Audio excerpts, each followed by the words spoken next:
All right, as people come in, thank you so much for joining our session today.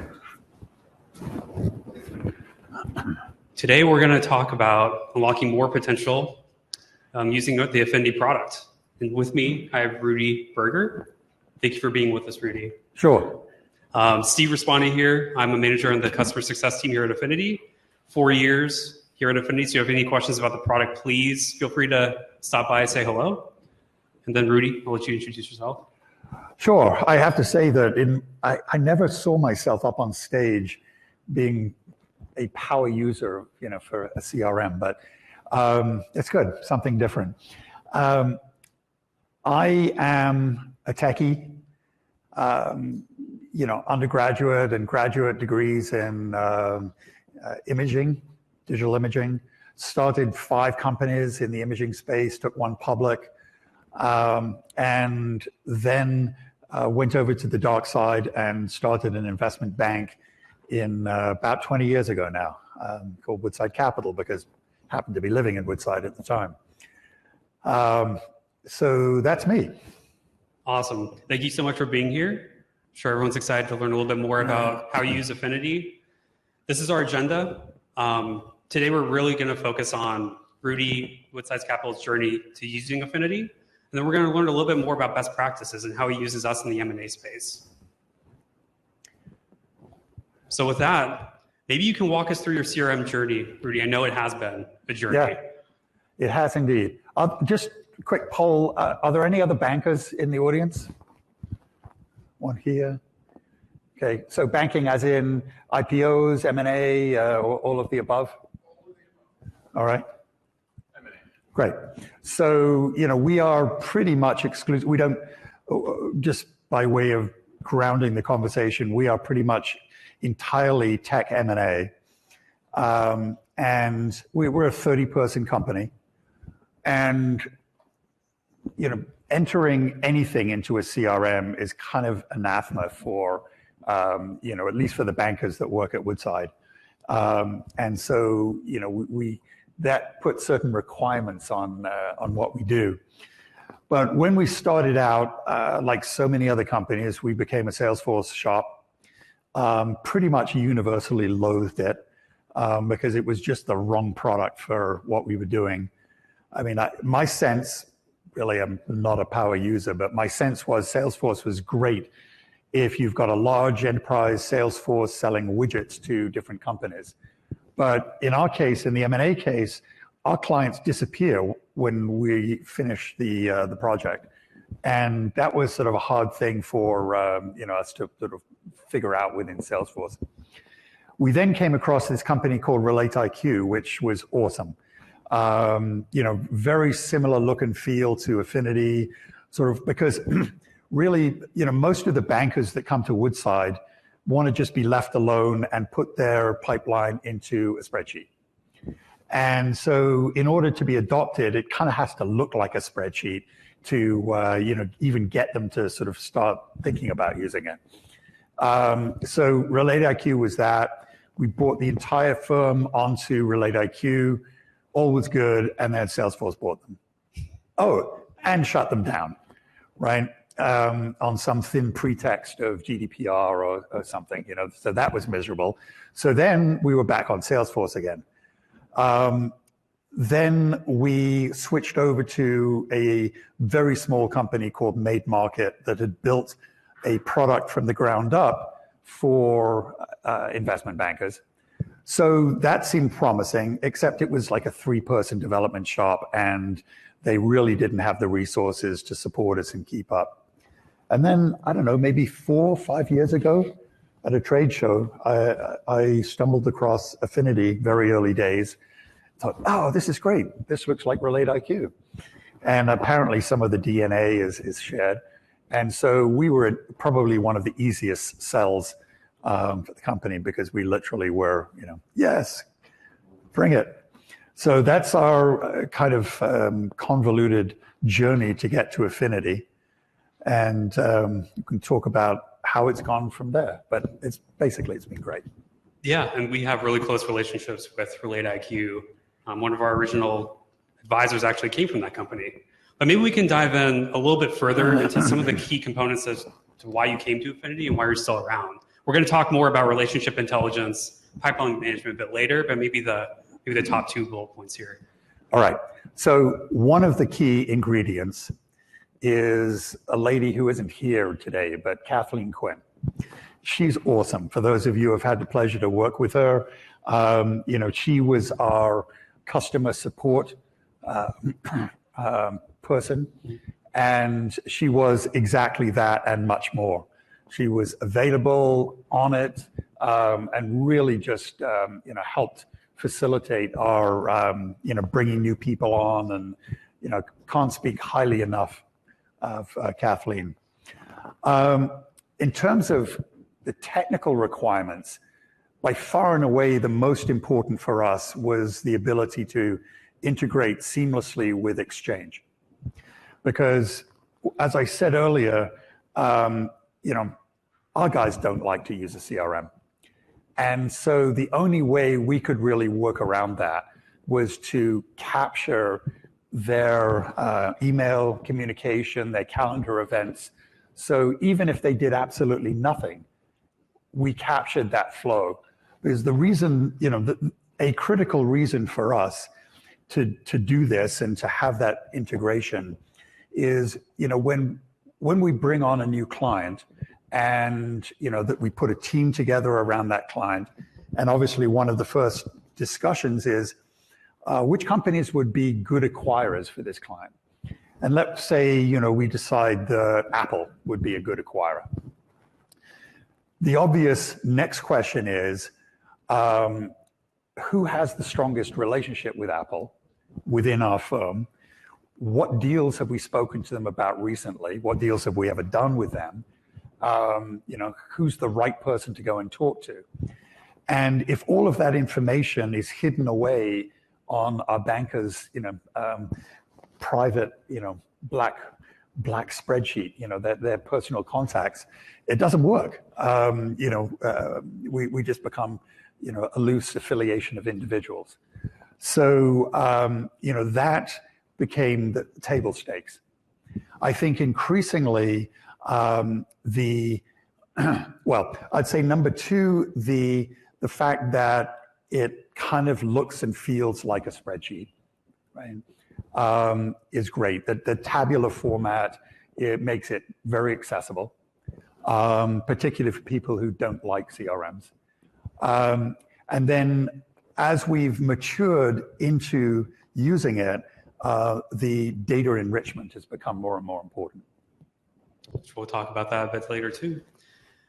I'm going to flash something that may be frightful to some people. If you've ever been in Excel, especially in the banking side, this is their lives. And I think an important component you talked about was kind of the automation. People don't want to use a CRM. Can you talk through why using a CRM is important? Maybe a win that you've seen from using Affinity when it comes to using our product? Well, I mean, I gave one example just now as to why it's important is, just the internal communication. But, I personally don't want to call the head of corporate development at Google and, to pitch a new client and have them go, oh yeah, we just spoke to so-and-so at your firm yesterday. And I have no idea. That just makes us look like idiots and completely, uncoordinated. So it's important for that reason. It's, important internally so we can assess, what our pipeline looks like, how are we making progress, which, it's all basically analytics. And, without some centralized repository of what's going on, and it's, it's sales, but we really are operating blind. We don't know where to focus resources. It's kind of, it's hard to imagine operating without it at this point. Yeah, and our friends in venture also have those same challenges. We hear it all the time. Hey, we've spoken with this company before. If so, when was that? So checking the Affinity profile. Yeah, I mean, if you could just go back one slide. So, the slide that you're looking at right now is, what RMDs would, absent a CRM, this is what they would all be doing, right? I'm sure, the two other bankers in the room will relate to this. It's, they'll all have their spreadsheet that looks like this. It's, and be looking at the status across the page. And, yes, this will work, but very poorly. And, the process of coordinating this across the team, you've got, if the 5 people working on a project, trying to exchange all of these Excel spreadsheets, and it just becomes, frankly, a nightmare. So the journey for us is going from this type of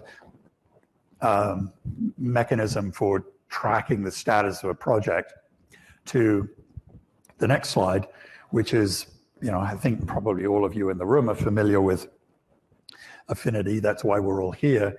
But this is kind of the look now. So, we have 3 or 4 main lists within Affinity. We have the list where all of our live clients, and tracking those. So at any given time, we have probably between 20 and 30 clients. Then we have a list which is our pipeline, prospects. And then the list that tracks the outreach for on behalf of our clients. And everything we do is tracked within one of those. And again, Kathleen was enormously helpful at getting us set up and pointed in the right direction. And now 20 years in, we can see that, yeah, we've probably spoken to Microsoft on behalf of maybe 40 different clients over the years. And we got a history of what that looked like and what Microsoft's interested in. Mm-hmm. Because again, without this, the corp dev people at Microsoft get very tired of taking calls from bankers who refuse to pay attention to what it is they're interested in looking at. And so this again provides that context, that history. So before even making the call, we can go in here and see, well, the last person who spoke to corp dev at Microsoft was told that, they're really only interested in these areas and don't bother if, you're looking outside that.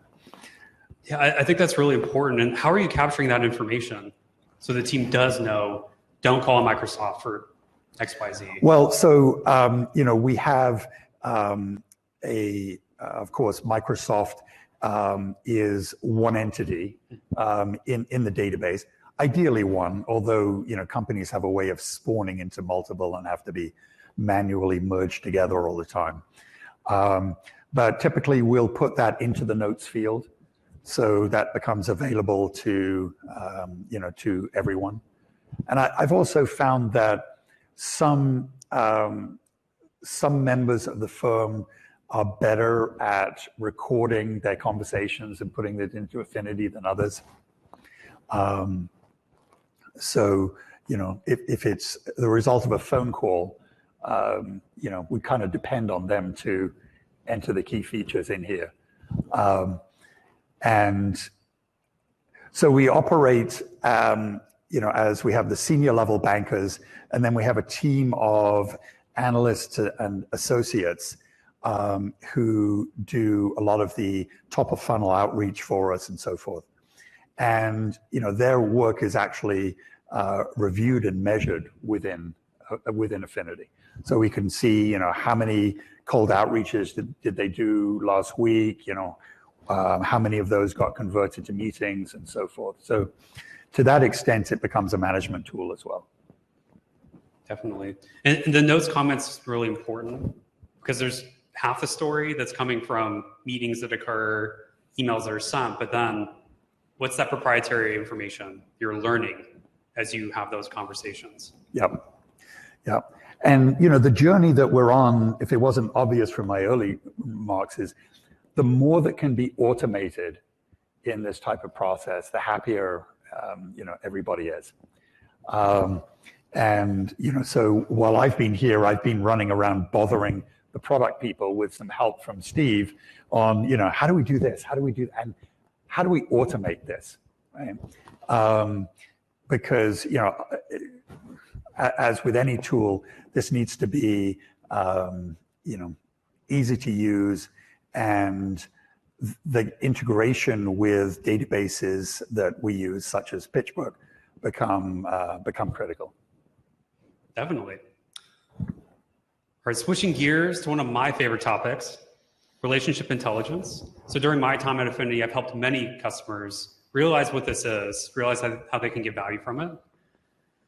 And Rudy, you've spoken a little bit about this in terms of getting people out of Excel, getting into Affinity where you can leverage some of this data. Can you give some examples of maybe how this has helped, especially maybe with like new clients or new business along those lines? Yeah, absolutely. I mean, starting with a pitch to a new client, a lot of times in the pitch, those clients want to know, who do we know that is relevant to them?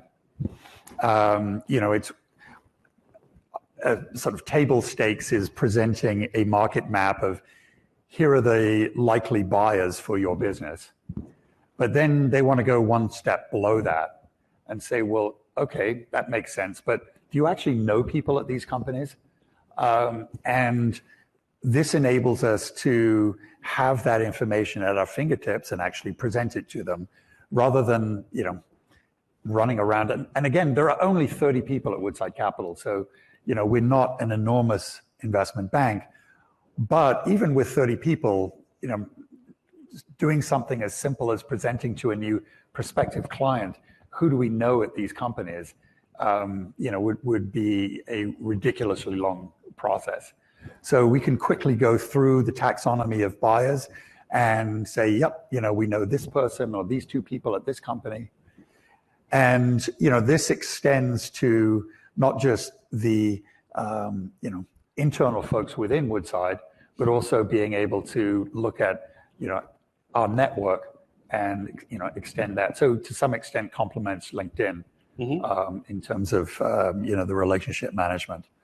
So there's the sourcing the client. And then once we have the client, saying, all right, well, Microsoft is a target buyer. Who's the right person within the firm to reach out to Microsoft? Because, one of the perennial challenges that any investment bank has is actually getting hold of the right person at the company. And even if we have the right person, are they going to respond? And because we're all swamped with emails. And so a great start on that is sending them an email from somebody they already know and have a relationship with. And identifying who that person is, just falls out naturally from this product.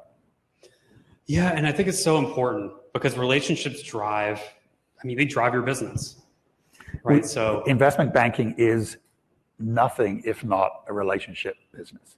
Yeah. And so, this becomes, as I said, the lifeblood. Definitely. And in working with venture capitalists, it's very similar on the other side of the house. One of my first customers when I started at Affinity in 2018 was CRV. So early stage investor between Boston and Palo Alto. And they actually invested in Airtable. I'm sure some people in the room have used Airtable. It's a great product. But Airtable is missing this component. And that led them to come to us. And I iterated with them to set up their pipeline, show them how to use the relationship intelligence within lists. And they focused on pipeline management and then also talent management. So we heard from the founders a few minutes ago, a huge component of value they get from venture capitalists is, hey, I'm looking for a VP of engineering. Do you know any that would be a great fit for our company? Yeah. Actually, you talk about the sort of startup with Charles River Ventures. I think that's a key ingredient for really any CRM success is, the Salesforce approach is our platform can do anything you want. You customer, customize it and make it do anything you want. Well, that's great in theory, but in fact, that's never going to happen because nobody's got the time or the energy to do that or the knowledge how to do it. So, our experience with Affinity and with Kathleen's help was, firstly, how do you currently do business? What do your lists look like today? What's important for you to look like? So before we ever put anybody in the firm onto Affinity, we could customize it so that when they first go onto it, the names of the fields, everything makes sense to them. And I think that's, that in hindsight, maybe it's obvious, but that was a huge success factor for us. Yeah, and we've seen that across our business as well. And if that isn't a good segue, I don't know what is, lists and workflows. Yeah. So we alluded to this a little bit before, but can you talk a little bit more in depth about some of the main lists that you're using and how it's adding value for the team? Yeah, so I talked about active engagements. That's just a list of 20 or 30 companies that are our current clients and where they are in the process. Meaning, have they received? Do they have interested parties? Are those interested parties in a data room? And so I can see that that's basically customizing the status field depending on what makes sense for your business. And in ours, each deal ticks through certain, key milestones. Mm-hmm. Companies are signing NDAs. They go into the data room. They present, a non-binding LOI, and so forth. So that's the way we can track that, and then assign, revenue and probability-weighted revenue for the year from that document.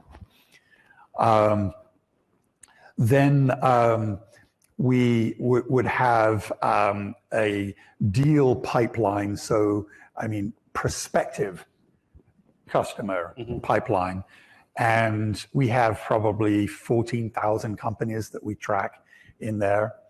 And one of the things that I've been tasking the Affinity product group with is to help us think about how to automate that better. Because if you think about it, these companies will, at the highest level, they're a public company, or maybe they have just gone public. They're a private company, they've been acquired, or they've gone out of business, right? Because all the companies we put onto our pipeline are initially private companies, because that's who we engage with. So, we want to know at the highest possible level, are they still a private company? Have they gone public? Have they gone out of business? Have they been acquired? And automating that type of thing, is the more automated that can be, the better. And by the way, Affinity's size is absolutely perfect for this, because try having a conversation with one of the larger CRM companies about, something that would be useful to do. Impossible. So that's the second list, and then the third list, as I mentioned, is the one that we have one list which contains all of the interactions on behalf of our clients on a per target company basis. So as they say, the main name Microsoft might show up 20 times on that list, attached to each of the different clients that we've approached Microsoft for.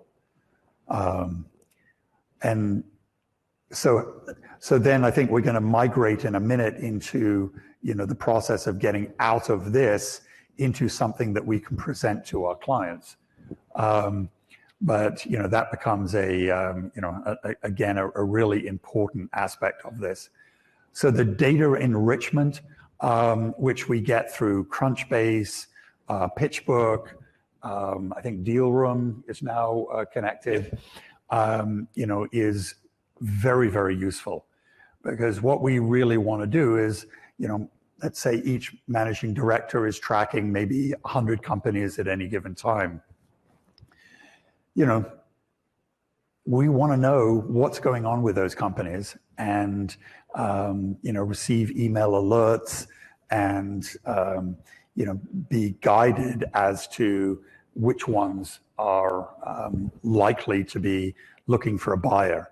I mean, as one example, we found historically that if a private company has raised institutional capital, but hasn't raised any capital for the last 18 months, I mean, that's a pretty good indication that they're starting to think about an exit. So that's something that just falls naturally out of these enriched data fields. Yeah, and I think it's so important because these live on the list, and sometimes they're actually hidden. You can see on the screen there's a customized view button, but if you click in there, there's a treasure trove of like automation enrichment, where we work with VCs all the time, and they think, well, who do we have in our network that hasn't fundraised in the last 12 months? Maybe they were in our pipeline before. Yeah. So there's a lot of interesting things you could do using these signals and then just using the connections you already have. Yep. Okay, another component we're going to talk about today is analytics, which this is a feature we released in 2020. We talked about relationship intelligence, pipeline, enriched data. Well, this actually can combine all that together into one product set. So, the short story here is that every one of these 20 to 30 clients expects a status report from Woodside every week. And that's part of the service that we offer. And obviously, they go through these status reports with a fine-tooth comb, asking questions about every single entry. Who have you been talking to at this company? Why did this company pause? And prior to Affinity, it could take an analyst 2 or 3 hours, perhaps as much as half a day, to put one of these status reports together. And then it would generally not look particularly great. But it was very time consuming because, again, they'd have to go out to each member of the team, solicit information from them, put it all together, try to munge it into something that was halfway attractive, and then, get it out to the client in time for the weekly call. And, being able to literally press a button and have all of that information coalesced into a report. Basically, the only thing we now need to do is to remind the MDs on the team that they have to make sure that their data is, input into Affinity the night before the call. And then literally it's a question of, pushing a button and producing the report. Then, beyond that, beyond client support,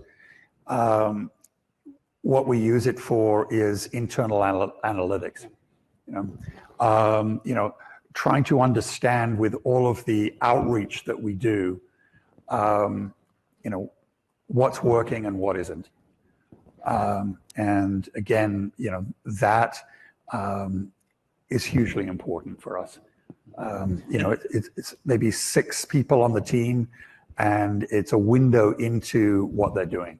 I'm curious, how did you do that before you had Affinity? Badly.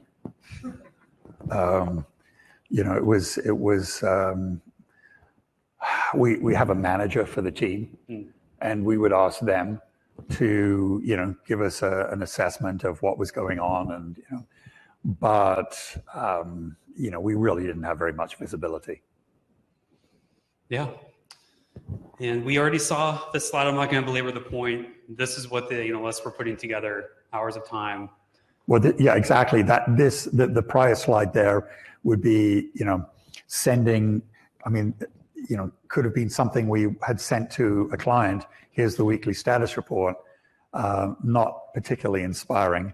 And now we can send them something that looks a lot more like this, where each stage you see along the x-axis there represents a different stage in the process.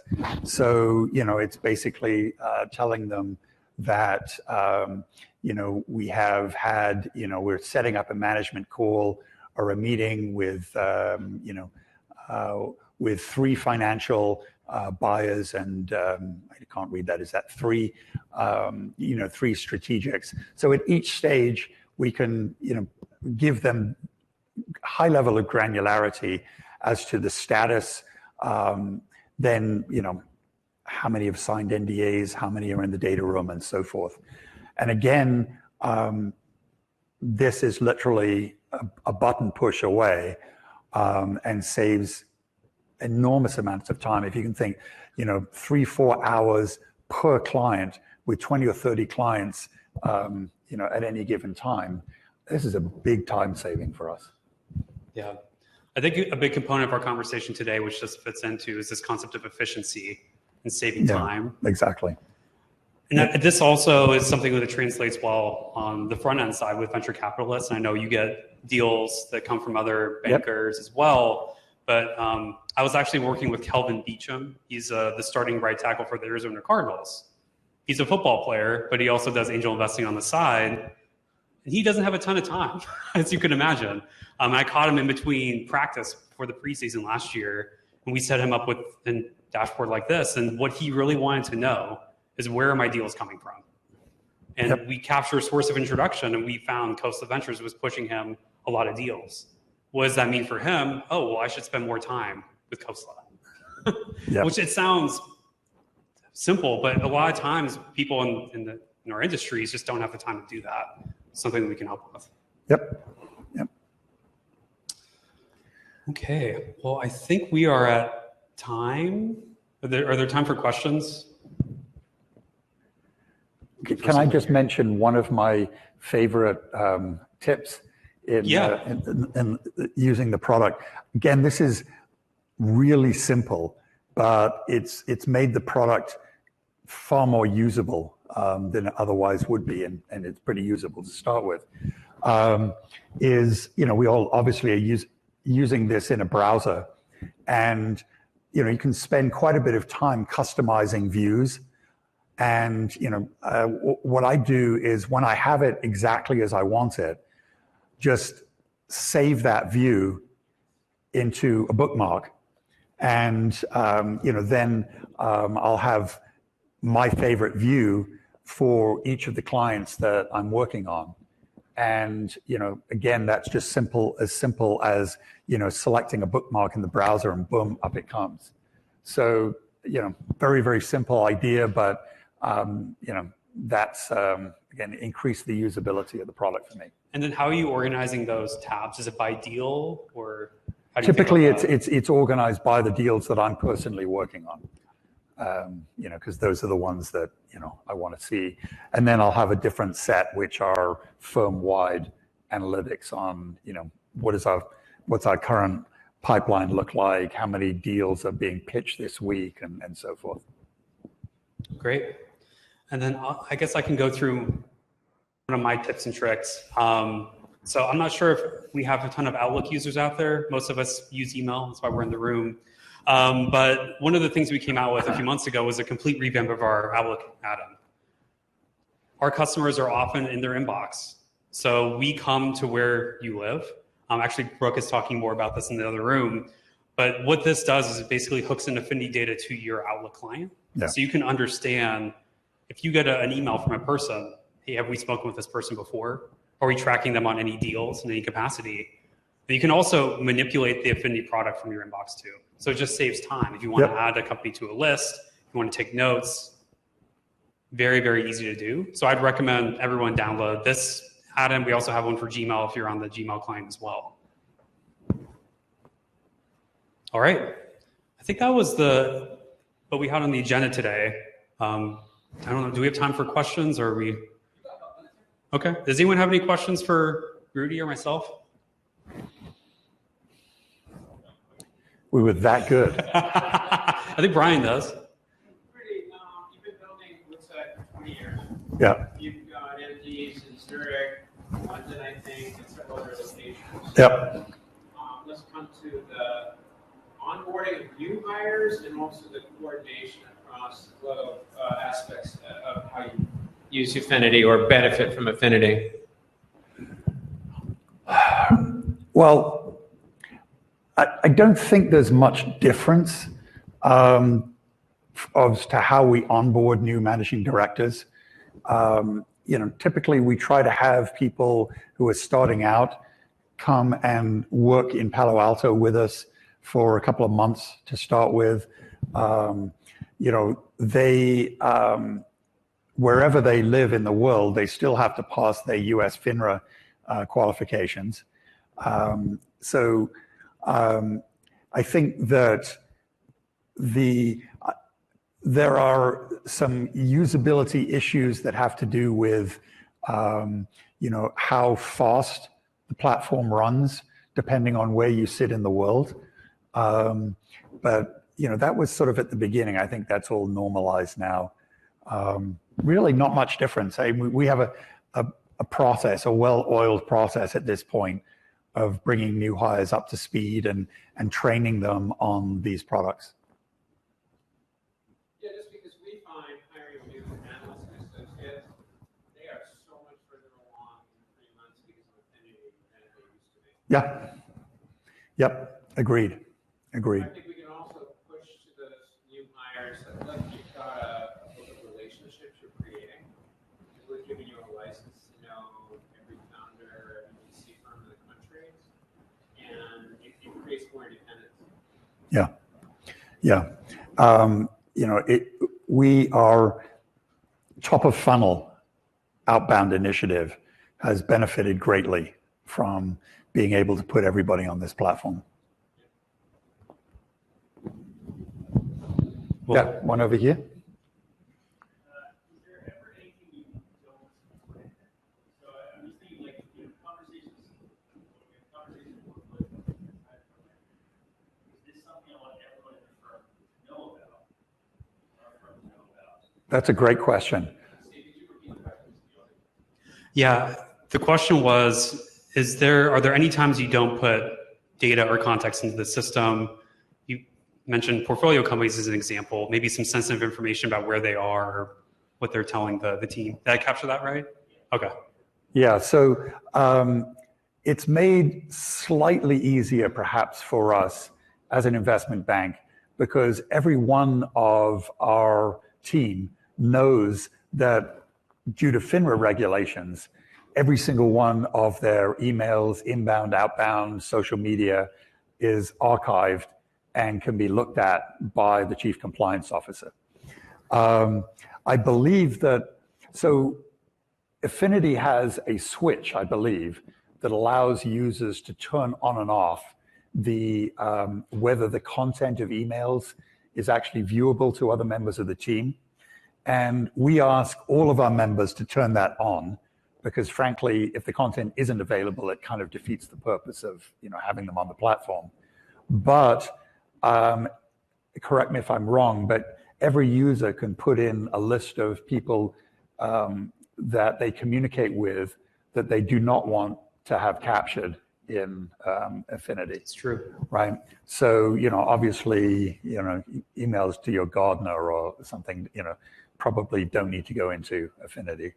But there's an interesting balance there, I think, relative to data privacy issues and so forth. And, we have to stay alert to that. Yeah. Just a comment there. Stay tuned for our product presentation tomorrow because we're actually building a feature right now that helps solve for that when it comes to the notes field. Some people I have seen actually have a private notes column and a list that they track some of that information on. But moving forward, there is a world where you can actually segment who sees what information in more granular detail. Yeah. We go for maximum transparency at this point and frankly haven't had an issue with that so far. Great. Well, we are at time. Appreciate everyone spending some time with us today. And yeah, enjoy the rest of the afternoon. Have fun with the activities. Thanks, Steve.